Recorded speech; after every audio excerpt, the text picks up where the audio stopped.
అందరికీ నమస్తే. గరం గరం వార్తలకి స్వాగతం. ఇయాల కూడా మీకోసం చాలా వార్తలు పట్టుకొచ్చినాం. అంతకంటే ముందుగాల హెడ్లైన్స్. మంత్రుల నడుమ అవుతున్నాయి లొల్లులు. కాంగ్రెస్ లో ఏందుల్లా ఈ పంచాదులు. మల్లారెడ్డి చేసిండు దోశలు, అటెంక అమ్మిండు అరటి పండ్లు. లీడర్ సభ ఏడ్చిండు సీటు కోసం. ఎప్పుడు ఎట్లుంటదో మరి రాజకీయం. పాత ఇనుప సామాను కింద కొన్నాడు విమానం. చూసి పర్షాన్ అవుతున్నారు జనం. పాలమ్మినా, పూలమ్మినా, బోర్వెల్స్ నడిపినా, కాలేజీలు నడిపినా, వరల్డ్ క్లాస్ డాక్టర్లు ఇంజనీర్లను తయారు చేసిన నేను తుమ్ముతే తుఫానే. నా అంత ఫేమస్ ఎవ్వరు లేరు. సోషల్ మీడియాలో అంతే నడుస్తుందని ఎవరంటారు? మల్లారెడ్డి అంటాడు. మల్లారెడ్డి కనబడంగానే మనకు కూడా గివే డైలాగులు యాదికి వస్తాయి కదా. అయితే ఇప్పటి సంది మాత్రం వేరేటివి గుర్తుకొస్తాయిల్లా. Dosa dosa, onion dosa, plain dosa, egg dosa, rava dosa, masala dosa. ఆ దోశ బాబు దోశ రావాలా తినాలే. చూసిన రానుల్లా మల్లారెడ్డి సార్ ఎట్లా దోషేస్తున్నాడో. జూబ్లీ హిల్స్ నియోజకవర్గంలో మాజీ మంత్రి మల్లారెడ్డి సారు రూటే సపరేట్గా ఉన్నది. ఇట్లా ఇది వరకు స్టేజీలు ఎక్కితే మైక్ పట్టుకొని డైలాగులు వేల్చే మల్లన్న ఇప్పుడు సీదా గ్రౌండ్లోకి దిగి జనాల దగ్గరికి పోయి ఇట్లా వాళ్ళు చేసే పనులే చేస్తున్నాడు. అవ్వరా బిడ్డ, పైసలు ఇయ్యాలనా అంటే ఇప్పుడు వీళ్ళందరికి ఫ్రీగా తినిపియావా? ఓరి కొడుకు డబ్బులు అడుగుతూనే ఉన్నాడు. ఓ అన్నా 100 రూపాయలు తీసుకున్నావు, ఒక్క దోశ అంతగానే ఉంటుందా? ఇట్లా దోశలేసుడే కాదు ఇంకా చూడుర్రీ. బనానా బనానా అరటిప్పలే డజన్ 50 రూపాయలు, డజన్ 50 రూపాయలు అన్నట్టే. మరి అమ్ముతున్నాడో పంచుతున్నాడో తెలియదు కానీ ఇట్లా అరటిపళ్ళు అమ్మే కాడికి కూడా వేయిండు. అయ్యో మొన్నట్లా కూడా ఓ షాపులకు పోయి కటింగ్ చేసిండు యాదికున్నదా? అట్లనే ఛాయ్ అమ్మిండు కూడా. ఇట్లా జూబ్లీ హిల్స్ నియోజకవర్గంలో మాగంటి సునీత మేడం తరపున ప్రచారం చేసుకుంటా ఇంకో ఇట్లా మస్తు ఆకట్టుకుంటున్నాడు అందరినీ సారు. కానీ చూస్తుంటే ఈ జూబ్లీ హిల్స్ బై ఎలక్షన్లల్లా పోటీ చేసిన అభ్యర్థుల కంటే మల్లారెడ్డి సారే ఎక్కువ హైలైట్ అవుతున్నాడు కదా అనుల్లా. అట్లుంటది మరి మల్లన్నతోని. నియోజకవర్గ ఇన్ఛార్జులు, పార్లమెంట్ ఇన్ఛార్జులు ఓట్లకు ముందు వాళ్ళ పెద్ద లీడర్ను జోకుడు జోకుతారు. మా పార్టీ ఇట్లా, మా పార్టీ అట్లా, మా లీడరు తోపు తురుమని ఉపన్యాసాలు దంచుతారు. కానీ తీరా టికెట్ ఇయ్యకుంటే అదే నోట్తోని పొట్టు పొట్టు తిడతారు. ఇంటి ముంగటికి పోయి ధర్నా చేస్తారు కదా. అయితే అయ్యో అయ్యో ఊకోండ్రి సారు ఊకోండ్రి, అట్లేడవకోండ్రి. ముందుగాలైతే కండ్ల నీళ్ళు దూడ్చుకోండి సారు, కండ్ల నీళ్ళు దూడ్చుకోర్రి. అయ్యో పాపం ఎవలియేనా ఇంతగానం ఎందుకు ఏడుస్తుండు? సెల్ ఫోన్ ముంగట పెట్టుకొని మరి ఏ కడుపులున్న దుఃఖానంత కక్కుతున్నాడు అని అంటే సారది బీహారు రాష్ట్రం, పేరు అభయ్ సింగ్, ఎల్జేపీఆర్ లీడరు. అయితే అక్కడ ఎన్నికలు జరుగుతున్నాయి కదా. కూటమిలో భాగంగా సారు గారి మోర్వా సీటు జేడీయూకు పోయిందట. అంతే ఇన్ని రోజులు నాకే నాకే అని చెప్పిండ్రు. మస్తు పైసలు ఖర్చు పెట్టుకొని మస్తు పని చేసిన ఇన్ని రోజులు ఇప్పుడు తీరా అన్యాయం చేస్తారా? ఎవరికి చెప్పుకోవాలన్నా బాధ అనుకుంటా ఇట్లా పటపట పనులు కోరుకుంటా కటకట కన్నీళ్ళు తీసిండు. అయితే ట్విస్ట్ ఏందనంటే ముందుగాల సార్కే టికెట్ అని పేరు కూడా లోపలే చెప్పిండ్రాట. కానీ ఇంతలోనే జేడీయూ నితీష్ సారు లేదు లేదు ఆ సీటు మాకే కావాలని గట్టిగా మాట్లాడేసరికి అటు వేయిందన్నట్టు. ఇక ఏం చేయాలనో తెలియక ఇట్లా కళ్ళ నీళ్లు పెట్టుకున్నాడు సారు. భలేగా బాధపడుతున్నాడు కదా అనుల్లా. మామూలుగా ఒక మంచి జీవిడిస్తే ఎన్ని రోజులకు దానం చేస్తారుల్లా? 1 రోజు, 2 రోజులు, ఇంకా కాదంటే విదేశాల్లో ఉన్న ఇంట్లో వచ్చుడు లేట్ అయితే ఇంకొక రోజు ఆపుతారేమో కదా. కానీ ఒక దగ్గర అందరు అందుబాటులో ఉన్న పార్థివ దేహాన్ని పాడెక్కనేయకుండా చేస్తుర్రట. మరి అసలు ఆ కథ ఏందో కనుక్కుందాం పాండ్రి. ఇగో ఈ పొదిల నరసమ్మనే జీవిడిచింది.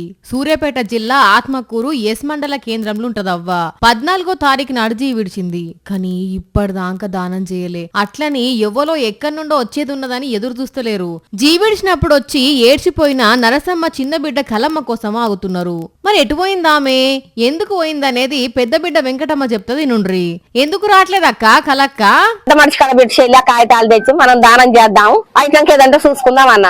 మా కాడ నేను లేనైతే కాసేపు అంటుంది, లేనేలేవని కాసేపు అంటుంది. నీ ఇష్టం అన్నారు. ఒక తల్లి కొడుకు బండి వేసుకొని పోయారు. అవ్వ బతుకుండంగా ఇద్దరు బిడ్డలకు చెరో ₹1 ఆస్తి పైసలు వంచి కొంత అవ్వకాన్నే ఉంచుకొని ఆ పైసలు కాస్త చిన్న బిడ్డ కాడ పెట్టేసరికి ఇప్పుడు నీ కాడ అవ్వ పైసలు ఉన్నాయి కదా చెల్లె, వాటితోనే దానం చేద్దామంటే వెళ్ళిపోయిందట కలమ్మ. నా కాడున్న పైసలతోటి దానం చేస్తా గాని మా అమ్మ చెల్లె కాడ పెట్టిన సొమ్ము ఏమున్నదో అవి ఊళ్ళ పెద్ద మనుషుల కాడ పెట్టమనండి అంటున్నది పెద్ద బిడ్డ. చూడండిగా ఇచ్చే కాడికి ఇచ్చి చేసే కాడికి చేసి కాలం చేసిన మనిషి మృతదేహాన్ని ముంగట పెట్టుకుని ఇవన్నీ ముచ్చట్లు అవసరమా నుల్లా? అంటే దానమై ఎటోళ్ళటు పోతే మళ్ళా వాటి జోలు తీసేటోళ్ళు ఉండరనా ఎట్లా? కాలం చేస్తే కాసులు కనకపు లెక్కలు కావాల్సి వచ్చిందా అనుల్లా? మరిగా కలక్కొచ్చి జరగాల్సిన కార్యమైతే కానిద్దామని చేస్తారో, లేకుంటే వెంకటమ్మనే ముందు వాడి దానం చేపిస్తుందో, ఇద్దరు అక్కశెల్లెళ్ళ పంచాది ఎటు కొసెళ్తుందో గాని సుడుండ్రిగా ఎట్లున్నదో లోకం మీద మనుషుల పోకడా. జేజకాడికి పోయి పెద్దమ్మ ఎంత తలడిల్తున్నదో పోన్రి, పైకేంచిదంతా చూసుకుంటా. తెలంగాణలో కాంగ్రెస్ పవర్లకు రాకముందు గాంధీ భవన్ల వారానికి 3 ఫైటింగ్లు 6 పంచాదులు. కానీ పవర్లకు వచ్చినాక అంత గప్చుప్, ఒక్క ఫైటింగ్ లేదు, కీసులాట లేదు. కొత్త మంత్రులు కొత్త ఎమ్మెల్యేలు అంత ఫుల్ జోష్లో నడిచింది. మీదికెళ్ళి పక్క పార్టీ వాళ్ళను చేర్చుకొని జోరు చూపెట్టిరు కదా. మరి ఇంతల్ని ఏమైందో ఏమో గాని తెలంగాణ మంత్రుల నడుమ లొల్లులే లొల్లులు. ఈ జిల్లా మంత్రికి ఆ జిల్లా మంత్రితోని కీసులాట, ఆ జిల్లా మంత్రికి ఈ జిల్లా మంత్రితోని పోట్లాట, మీదికెళ్ళి సొంత జిల్లా మంత్రులకు బోనస్ కోట్లాటలు, కనబడితే నమస్తేలు, బయటికి పోతే విమర్శలు. మొన్నటికి మొన్న అడ్లూరి పంచాయతీ పెట్టుకొని రచ్చకెక్కిండ్రా. సోషల్ మీడియాలో వక్రీపడ్డ తర్వాత అతను బాధపడితే చింతిస్తారో విచారం వ్యక్తం చేస్తున్నారు. ఆయన మాట్లాడిన మాట ఎంటైర్ తెలంగాణ రాష్ట్రం ఉన్నటువంటి ప్రజలు చూసినారు, మీడియా మిత్రులు సాక్ష్యం. ఆ మాటను నేను పొరపాట్ల మాట్లాడిన మాట అనాల్సిన పోయి ఇక ఆయన చింతిస్తుంటే నేను బాధపడుతున్నా అంటే ఆయన విజ్ఞత గురి పెడతాను. ఇక ఈ పంచాయతీకి అటు పిసిసి చీఫ్ను ఇటు ఇన్ఛార్జ్ మీనాక్షి మేడము అట్లా సల్లవడగొట్టిరో లేదో ఇట్లా అడ్లూరికి వివేక్ మళ్ళా కొత్త పంచాయతీ చురువైంది. లక్ష్మణ్ కుమార్ గారు వారు ఎవరో వారికి బతుకాయించి వారికి ఏదో విషయం కావాలని నా మీద విమర్శలు చేస్తారు. మంత్రి గారు వివేక్ గారు మాట్లాడడం అత్యంత బాధాకరం. ఎందుకంటే సమస్యపోయినటువంటి అంశాన్ని తెర మీద తీసుకొచ్చి ఏదైతుంటే పార్టీ పెద్దల మధ్య మాట్లాడుకుంటుంటే అవకాశం ఉన్నప్పటికీ ఇక ఈ పంచాయతీ ఇటు నడుస్తుంటే అటు దిక్కు మేడారం జాతర పనుల మీద మంత్రులు పొంగులేటి శ్రీనివాసరెడ్డి సురేఖ మేడము ఇద్దరి నడుమ మళ్ళీ కొత్త పంచాయతీ మొదలైంది. ఇక దీని మీద రాష్ట్రంలో పెద్ద చర్చ నడుస్తుంటే సురేఖ ఓఎస్డి విషయంలో సురేఖ మేడం కు ఉత్తమ్ కుమార్ కు నడుమ మళ్ళా ఇంకో లొల్లి పుట్టింది. ఉత్తమ్ కుమార్ రెడ్డి గారు వాడి మీద పిటిషన్ దక్కన్ సిమెంట్స్ అని ఇక ఇవన్నిటికంటే ముందే నల్గొండ జిల్లాల పక్కన కూర్చున్న మంత్రులు పేరుకు పంచాయతీ పెట్టుకోలేదు కానీ సెటైర్లు మాత్రం గట్టిగానే వేసుకున్నారు. గౌరవనీయులు పెద్దలు నల్గొండ టైగర్ నన్నందు టైగర్ నువ్వే టైగర్, నల్గొండ టైగర్ నన్నందు టైగర్ నువ్వే టైగర్ మొత్తం రోజు రివ్యూ చేసుకుంటూ సన్న బియ్యం ఇచ్చుకుంటూ. ఇక ఇదంతా మంత్రుల ఎపిసోడ్ అయితే ఇక ఎమ్మెల్యేల ఎపిసోడ్ చూస్తే డైరీ ఎన్నికల మీద ఆలేరు ఎమ్మెల్యే వర్సెస్ తుంగతుర్తి ఎమ్మెల్యేలు వీర్లయ్య గారు క్రమంగా పొత్తులు పెట్టుకొని బంధుత్వాన్ని పెట్టుకొని బీఆర్ఎస్ పార్టీకి మీరు మద్దతు ఇస్తే రాజకీయ వ్యభిచారం చేసేట్టు మీరు మీ వ్యక్తిగతంగా. ఇటు ఉమ్మడి మహబూబ్ నగర్ జిల్లాల ఎమ్మెల్యే అనిరుద్ రెడ్డి అయితే వారానికి ఒకసారి చిటపడలాడుతూనే ఉన్నాడు. ఇక ఇటు మునుగోడు ఎమ్మెల్యే రాజగోపాల్ రెడ్డి అయితే సందు దొరికితే చాలు సర్కారు మీద సమ్మెట దెబ్బలు చేస్తూనే ఉన్నాడు. నా నియోజకవర్గం మునుగోడు నియోజకవర్గంలో నేను మాత్రం ఎట్టి పరిస్థితుల్లో నేను నడవలేను. నాకు ఈ పదవి ఉన్నా లేకున్నా పదవి ముఖ్యం కాదు, నాకు ప్రజల ఆరోగ్యం ముఖ్యం, ప్రజల ప్రాణాలు ముఖ్యం. మామూలుగా కార్యకర్తలు కొట్లాడుతుంటే ఎమ్మెల్యేలు సర్ది చెప్తారు, ఎమ్మెల్యే లేదని అనుకుంటే మంత్రులు సర్ది చెప్తారు. కానీ కాంగ్రెస్ పార్టీలో ప్రజెంట్ సిచ్యువేషన్ మాత్రం అస్సలకి అట్లా కనబడతలేదు. మరి లొల్లులు ఎప్పుడు సర్దు మనుగుతాయో ఏమో కానీ కాంగ్రెస్ పార్టీ ప్రతిపక్షంలో ఉన్నప్పటికంటే కూడా పవర్లు ఉన్నప్పుడే లొల్లు ఎక్కువ పెట్టుకున్నట్టు కనబడుతున్నది. పాత ఇనుప సామాను కొంటాం అనుకుంటా కొందరు ఊర్లలోకి వచ్చి కిలకింతిచ్చి ఇనుప సామాను కొనుక్కపోతారు కదా. అయితే అసొంటి పాత ఇనుప సామాను కొనుక్కునే ఒక అన్న గిడో కాడ డైరెక్ట్ పెద్ద విమానంను కొన్నాడు. వామ్మో, విమానం కొనే అన్ని పైసలు పాత ఇనుప సామాను వ్యాపారం చేసి సంపాదించిందా అంటే ముందే ఊహించుకున్నాడు. ఎందుకుల్లా వార్త చూస్తే తెలుస్తుంది కదా, చూసేయండి. ఇంకో ఇదే ఆ విమానం కొన్నది అన్ననే. అమ్మ బాబోయ్, బగ్గనే పెద్దగా ఉన్నది కదా, మరి దీన్ని ఎవరు నడపాలి, ఎవరిని ఎక్కించుకొని పోతాడు అని అంటే ఇది ఆళ్ళ నీళ్ళని ఎక్కించుకొని ఎగరేతందుకు ఉన్నది కాదులా, హోటల్ కోసం. అవును, హోటల్ నడిపేందుకే ఈ విమానాన్ని కొన్నాడు అన్న. అదేంది అని అంటే ఇది పాత ఇనుప సామానే, అంటే ఇక నడవది ఎగరదన్నట్టు.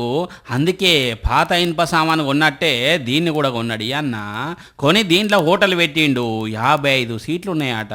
మంచిగా ఈ హోటల్కి వచ్చిన వాళ్ళు విమానంలో కూర్చుండి తిన్నట్టు ఫీల్ అవుతారు అన్నట్టు. అందుకే ఈ ఉపాయం చేసిండి అన్న. మళ్ళీ ఇది అచ్చిపచ్చి విమానం కూడా కాదు, బిఎస్ఎఫ్ విమానం. స్క్రాప్ డీలర్ గా పనిచేస్తున్న ఈ అన్న ఇట్లా వెరైటీగా ఆలోచించి ఈ విమానం హోటల్ పెట్టిండు. భలే ఉన్నది కదా అనొల్ల. కొందరు పెద్ద పెద్ద కార్లల్లో కూడా ఇట్లనే టిఫిన్ సెంటర్లు పెడుతుంటారు. అట్లనే ఈ అన్న ఈ విమానం పెట్టిండు. క్యా సీన్ హే అనిపిస్తున్నదిలే. అద్భుతం జరిగిందుల్లా. ముంబైలా డాక్టర్ గాని మనిషి డాక్టర్ లెక్క ఒక అక్కకు ప్రసవం చేసిండు. ఏ ఊకో పిల్ల, ఇదేమన్నా సినిమా అనుకుంటున్నావా? గవన్నీ సినిమాలు అయితే నిజంగా నడుస్తుందా అట్లా అనుకుంటుర్రేమో, కానీ నిజంగా జరిగిందుల్లా. సేమ్ 3 Idiots సినిమాల సీన్ లెక్కనే జరిగింది. ముంబై రామ్ మందిర్ రైల్వే స్టేషన్లో డాక్టర్ తోటి వీడియో కాల్లో మాట్లాడుకుంటూ ప్రసవం చేసిండు ఈ తమ్ముడి గోయి అక్కకు. అవును, నిజం. రైల్లో ప్రయాణిస్తున్న ఈ అక్కకు సడన్గా అర్ధరాత్రి 1 గంట టైంలో నొప్పులు స్టార్ట్ అయినాయట. ఏం చేయాలనో అర్థం కాని పరిస్థితి అందరికీ. వెంటనే తెలిసిన డాక్టర్కు వీడియో కాల్ చేసి ఆడ డాక్టర్ చెప్తుంటే ఈడ చెప్పినట్టు చేసుకుంటా డెలివరీ చేసిండు తమ్ముడు. తల్లి బిడ్డ ఇద్దరు క్షేమంగా ఉన్నారు. ఎవరు పుట్టినరు తమ్మి, మరి మగబిడ్డనా ఆడబిడ్డనా?